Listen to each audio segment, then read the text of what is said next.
How we doing? A little road rash, yeah. Oh, I mean, just, yeah, a little funny bone action, but we're good. This? It's a pad. Just tries to soften if I get hit or a little blow. That's all it is. Just got hit in the funny bone on that last drive. So, yeah. How sore? I mean, you still remember being sore from like a year ago. How sore are you a week later? All good. Well, yeah, we're ready to roll. That little mini bye. Get the mind right. Got to go back to my college and had a really cool, special moment in my life, and got to see a lot of old friends and some family, and yeah, kind of a quick little reset. And we understand where we're at, and we had a big opportunity. A really tough opponent this week, and we're just trying to put our best foot forward, have a really good week of practice, and try to go execute on Sunday.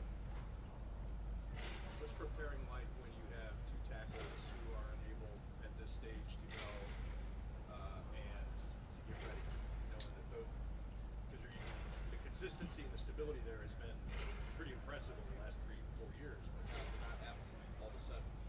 Yeah, obviously different faces, different way of communicating with some guys, but I had full faith in the guys that will play if the other two can't, and ultimately it takes everybody doing their job, stepping up and making plays and communicating well and having, like I said, a good week of practice. So you can't replace your two starting tackles. It's hard to do that, but again, we trust the guys that are willing to step up and play if need be, and we gotta trust them and roll with them.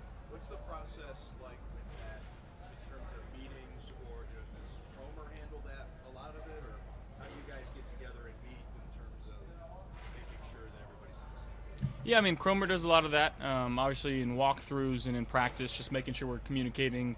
Have a big meeting with the O-line tomorrow. And just making sure that we're relaying information, and again, just the biggest thing is communication and understanding when you have help, when you don't, and yeah, it's my job to go out there and try to facilitate the football to our guys. What is the level? There's always a level of urgency, knowing that you're getting into and knowing whether you know or don't know where you are in the standings. I mean, this is a big game as far as tiebreakers, as far as getting yourself right. The level of sense of urgency. Yeah, extremely high sense of urgency. Like I said, we understand where we're at. At the same time, we have full confidence in ourselves, but ultimately it comes down to executing on game days. And we've had some good, had some bad throughout the year. I think there'd be a lot of teams that are wishing that they were 7-4 in a spot that we are. So also understanding that opportunity in front of us of, hey, like, let's go out, let's play as hard as we can, let's put our best foot forward, and try to go get a victory on Sunday. That's ultimately what it comes down to, of whoever plays best on Sunday. We've heard a lot from, and it's not enough, but we've heard a lot from you and Joe saying, we have confidence in the offense, and yet we keep getting these hills and hurries. How do you smooth those things out? Yeah, stop turning the ball over, and that's on me. What did you make of the addition of Brandon Cooks? I know you've had one day to work with him, but what do you see from him, and do you think he can maybe help the offense in some way here? Yeah, I mean, I think bringing a guy like him in and being a veteran presence for our room. He's come in here. He's already basically learned our playbook. He's an extremely high football IQ guy. He's been around the league for a long time.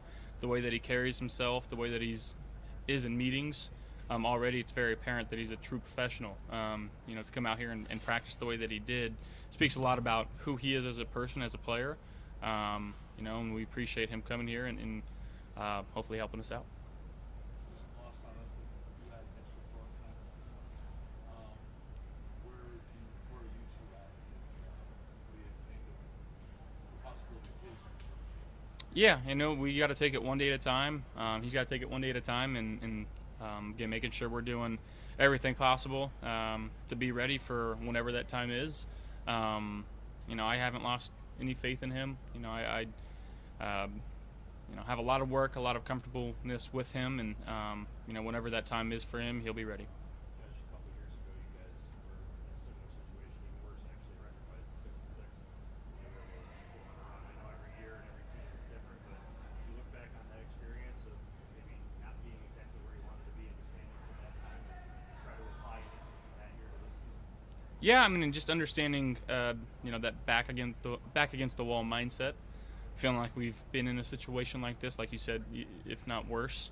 We'd love to be 11-0 right now, as would everybody else in the NFL. That's why we play the game on the field, not on paper. And ultimately, again, it's our goal to go out there and win every single game, and we haven't done that. But again, every week's an opportunity to go out there and prove to ourselves that we do have what it takes. And we're just very excited for another opportunity on Sunday. Josh, there was a clip when you were in Wyoming talking to the team, and you said that you love feeling like you do after a loss. You love feeling sore and like you guys could have done more. When did you learn to love that? I think since I started playing the game, this game's not for everybody. To get hit and to keep getting back up, that's something that you kind of learn over time. But I knew very early on that this is what I wanted to do with my life, and this is who I wanted to be. Early on in my life, I kind of knew that I wanted this. Can you speak on TJ Watt and what you've seen from him on film and the Steelers pass rush? Yeah, I think they got a bunch of guys on their front that can absolutely go. Obviously, you have to know exactly where 90's at. And it seems you turn on the tape, everybody's putting four hands and chipping and bringing a guard, and they're doing whatever they can to not let him disrupt the game as much as they can. But then you leave yourself susceptible to the other guys that they got. They fly around. I think their back end's been making some plays. I think Patrick Queen is one of the best linebackers in the game. They're a really, really good unit. Obviously, kind of led by their defensive line and their defensive front. So we got to be ready for whatever they throw at us, and like I said, put together a good game plan. Is there any, given how many times you got hit on Thursday, is there any more hesitancy in you coming out and running, given how sore you might be?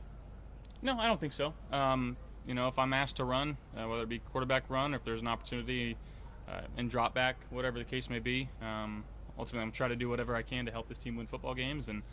But understanding, again, trying not to take the hits is the utmost important thing, and just being smart in that aspect. When you come off a game like last week, granted they don't happen very often, how do you go about processing and trying to learn from what happened? What's your process and after a game?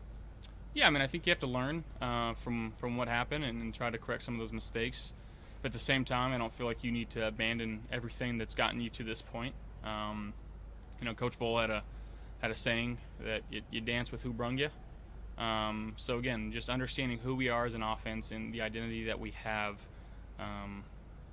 relying on some of the stuff that maybe even in training camp that we were really good at, and getting back to some of those things, and just going out there and just trying to play as free as possible. Was there getting a chance to, after that loss, getting a chance to go back home and seeing a lot of people that you're familiar with, how refreshing was that, or maybe cleansing in some ways? I think it wasn't about the game, right? It wasn't about what we had just done, and it was more about a celebration of what's been done at University of Wyoming. But again, get to see a lot of my old teammates. It was great to see them and catch up with them and hang out with them, and some relationships that I still cherish to this day at a very high regard. Josh, regarding Matt Bovey's question about maybe embracing the soreness and the loss and the learning aspect of it, not everybody's wired that way. Do you wonder why sometimes probably people in the world or even in the game where you're just like, why don't they think that way or embrace it as much? Everybody's a little different. And I think, again, I wouldn't say I need to run, but there's certain things that I can push through and still do my job at a high level. Obviously, it's different for guys that need to run fast, that if they got a sprained ankle, they can't run fast and do what what's got him to this point. But again, it goes back to trusting the other 10 guys on the field with me. As you mentioned the turnovers earlier, the turnover percentage this season is more than double what it was last year. Has there been a common theme amongst any of those in your mind when you've gone back and looked at it? Yeah, I mean, I think if you chalk it down to a couple dumb decisions, a couple good plays on them, a couple bad plays on our part, you know, and I think most of them have been in a one-dimensional type situation where, you know, they know we're throwing and they're able to kind of pin their ears back, and obviously that starts early in the game where, you know, the goal is to get up early and being able to stay two-dimensional and keep them on their heels, but we got to be better in those situations, and again, that's directly pointing at myself. Hey guys. Thanks, Jack. Thanks, Jack. Why do they call it a funny bone? Connected to the appearance.